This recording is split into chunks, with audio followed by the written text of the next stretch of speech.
Bookstick Up and Reviews, and this is another weekly wrap. So previous week I read half of Pride and Prejudice.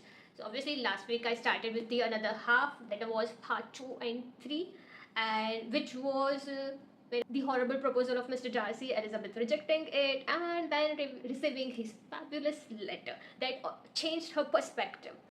Of course, the change wasn't drastic, it was slow. The more time she got to ruminate over it, the more she found him very genuine, honest, and she thought she could fall in love with him. And that thought cemented when she meets him again at Pemberley. I think that was my favorite part of the book. And I loved how she fell more and more in love with him the more she got to know about him, and that Mr. Darcy helping Lydia, facilitating her marriage with Wickham and helping her family with was amazing. I loved how Jane and Elizabeth both got there happily ever after. And let's just say this book had me bewitched body and soul. So the next I started as I planned with Until Next Summer. The previous two books I read by the author, The Beach Trap and The Comeback Summer, both were about sibling relationships. But Until Next Summer is about friendship. Friendship between Hilary and Jessie. Both met at summer camp when they were, I think, 8. When they were 8, and they become best friends, very close, like a soulmate. And as they grew up, they planned to make the summer camp their career. But Hilary didn't want to disappoint his father, and because of him insisting her to pursue a career that is more real, she got into finance. But that broke their friendship.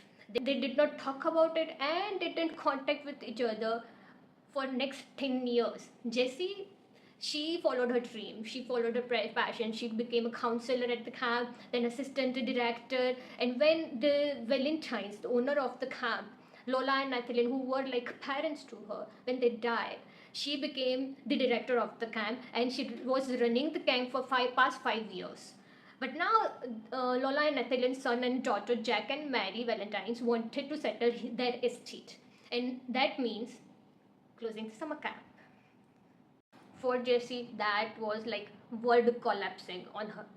She have no clue what she will do, but she has one last summer to organize before the camp closes. And so she puts up a brave face and also try do something different this time. She she invites all the ex-campers for 8 week-long sessions, and that is huge success. The slots fills up like they never did. But running 8 week-long sessions means that she needed staff, and this gives Hilary a chance to meet Jessie once again and renew their friendship. Of course, broken friendship and broken trust isn't going to heal and rebuild once again like it was before. And it takes a lot of efforts from both Hilary and Jessie's side. They needed to talk each other, have that conversation. Why they did not contact each other for so many long time. And when they go past that conversation, Jessie finally accepts Hilary's help. She accepts that the camp needs huge change to make profit, and they both get really excited with Hilary's idea of co-op. That means buying out the summer camp from Jack and Mary. But of course, that is also not going to be as easy as the renewing that friendship. What I loved most about the book is friendship between Hilary and Jessie. They made amazing team. They were fabulous with each other. Reading about that friendship made me want to have such friendship in my life as well. And it was amazing how by the end of the book, their strong friendship became pretty much unbreakable. Another aspect I loved about the book is setting of the camp. It takes place in the camp. There is just lots of activity, lots of fun, pranks, cabaret, capture the flag, the drama, and campfires. It was all very nostalgic. I also loved Hilary and Jessie's love life that takes place at the camp. Hilary with Cooper, the cook, who was also her first kiss when they were kids, and it was really great to see their relationship growing. Jessie with Luke, who is writer and author of sci-fi books, who was her crush when Luke was counselor at the camp in his 20s, I think.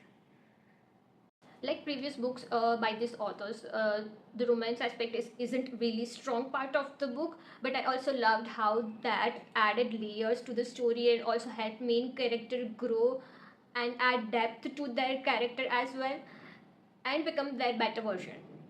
At the end of the book, Jessie accepts lots of things. So she takes a step back. She recognizes she needs to have a world outside the camp, and that means including Luke and having a relationship with him. Hillary learns to stand up for herself. She accepts that the version she is with Jessie and at the camp is her real version, and she is not going to compromise or change that for her father or for anyone else in her life. Overall, Until Next Summer was heartwarming, cozy, lovely, and delightful contemporary about friendship, about following your dreams and passions, fighting for it, and learning to stand up for yourself and be your true self. So that's a wrap. Next, I plan to read Battle of the Bookstores, and what else I don't know. If you like this video, like, comment, and share, and subscribe. See you next week.